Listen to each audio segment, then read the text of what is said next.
All right. Hello again, everybody. Back for Unit 10, where we're going to be looking at the world of Christianity in this post-classical period. Um, as I said in class, this unit really focuses on kind of two halves of the same, fruit. Um, you have Eastern Christianity centered around the Byzantine Empire, Orthodox Christianity, and then you have the Western Christianity centered around Rome and, Latin or Roman Catholic Christianity, right? Now, in the text, it does briefly discuss the decline of Christianity in Asia and in Africa. The primary source of that is obviously the rise of Islam. Islam hits Asia and Africa like a bomb, and it quickly overtakes, most, if not half, of both continents. So, in terms of this lecture, we're going to focus more on the Eastern and the Western worlds of Christianity. Now, under the supplemental viewing, right, obviously you have the crash course. I highly recommend watching all three of those. The one on the Dark Ages is pretty insightful, although it's not strictly focused on Europe.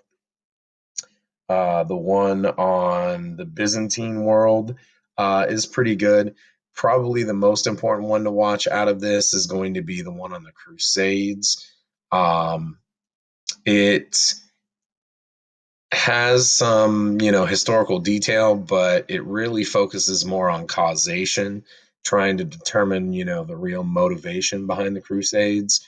I feel like John Green takes kind of a more optimistic, glass half full approach to the motivations for the Crusades. I think that there's probably some more secular and kind of basic motivations than he really gives credit for, but it's definitely a good watch.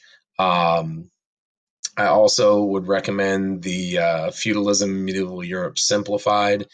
That will give you a really good, easy, it's a little kiddish, but it's a good breakdown of, how feudalism functions. It's going to give you kind of the ins and outs, the details that we're not going to completely get to in this lecture.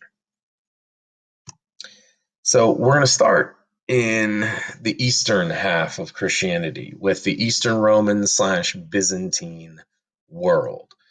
So what we come to know as the Byzantine Empire is essentially the Eastern Roman Empire. This is the half of the Roman Empire that survives the Germanic invasions in the 5th century. Um, the Eastern Roman Empire encompassed Anatolia, large portions of the Middle East, Egypt, and several of the more habitable areas of North Africa. Now, the Eastern and the Western Roman empires could not be more different. The Eastern Roman Empire has a much more central location. It is highly interconnected with the rest of Eurasia. It's highly interconnected to those massive Eurasian trade networks. And because of it, it is more culturally diverse, it is more culturally vibrant. It is far, far wealthier than the western half of the Roman Empire, even with all the tradition and wealth of Rome. Um, the capital of the Eastern Roman Empire or the Byzantine Empire, Constantinople, is the center of finance and economic production in this part of the world. Now, here's the thing about the Byzantine Empire. The Byzantine Empire is not really a thing. Um, the Byzantine Empire is a creation of much later historians, sometime around the 16th or 17th century, as history was being developed, as a academic field as it was being developed as kind of a science, as the process of historiography was being introduced into education. um, People felt the need to differentiate the Byzantines from the earlier Roman tradition. But what we call the Byzantine Empire, in a majority of ways, was just a continuation of Rome. They lived under Roman laws. Roman styles of dress were, enforced by the government. Um, the Byzantine Empire was oppressively Christian, extremely intolerant of non Christian religions. They still practiced Roman engineering, the aqueducts, the public sewer systems. They still treasured and loved public games. Chariot racing was massive in the Byzantine Empire. The capital of Constantinople housed four major teams, all named after, primary colors: the reds, the blues, the greens, and the yellows. And, just like modern day soccer hooligans, there were, massive rivalries, there were riots. One riot under the reign of Justinian almost destroyed the capital. You had to bring in the Byzantine army to put down the riot. But most importantly, in terms of the Byzantines themselves, they never once uttered the word Byzantine. They viewed themselves as Roman. They referred to themselves as Roman. They saw themselves as just simply a continuation of the Roman Empire. Now, whether by choice or whether by chance, they did distance themselves from Rome and Roman traditions culturally. Again, the eastern half of the Roman Empire, or the Byzantine, whatever you want to call it, is much more cosmopolitan. It's much more diverse. It's heavily urbanized.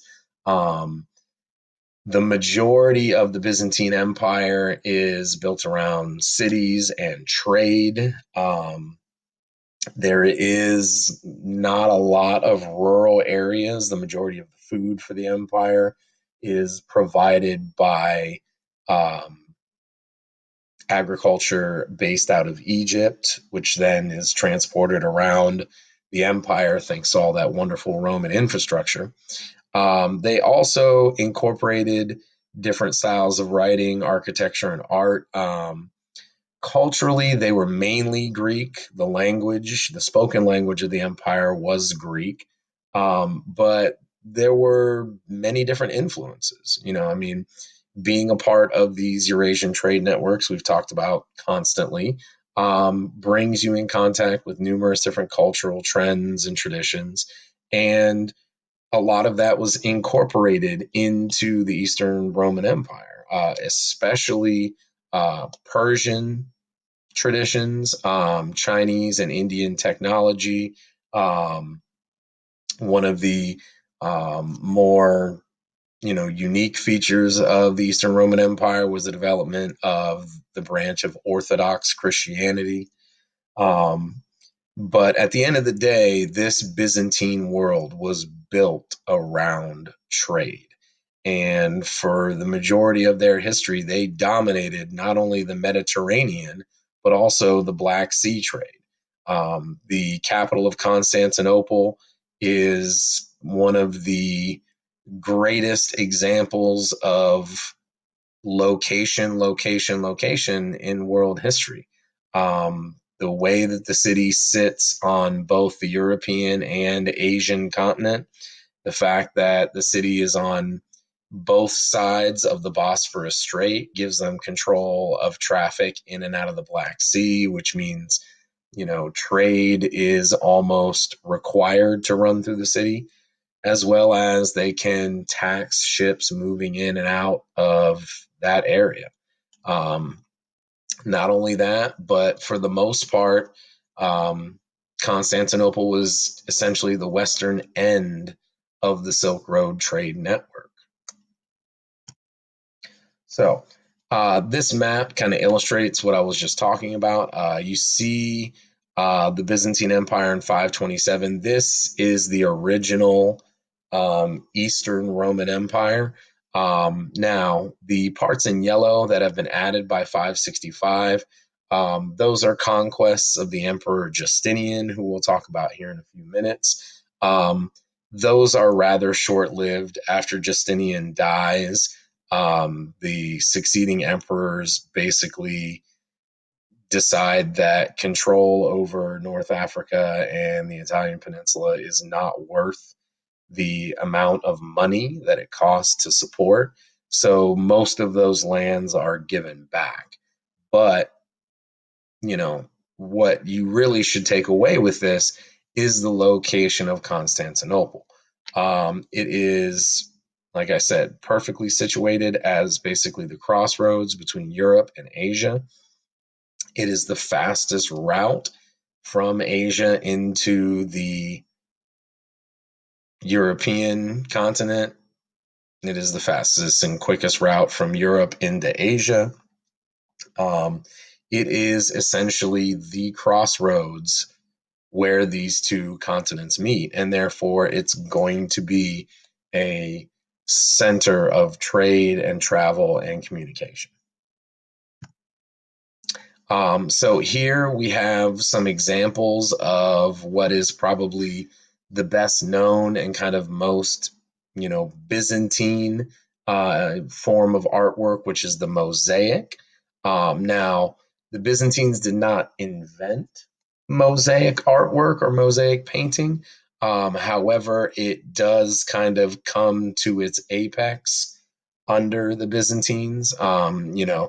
They are hugely famous for massive religious murals, all done in this mosaic style with individual painted tiles or individual painted stones to create a larger image.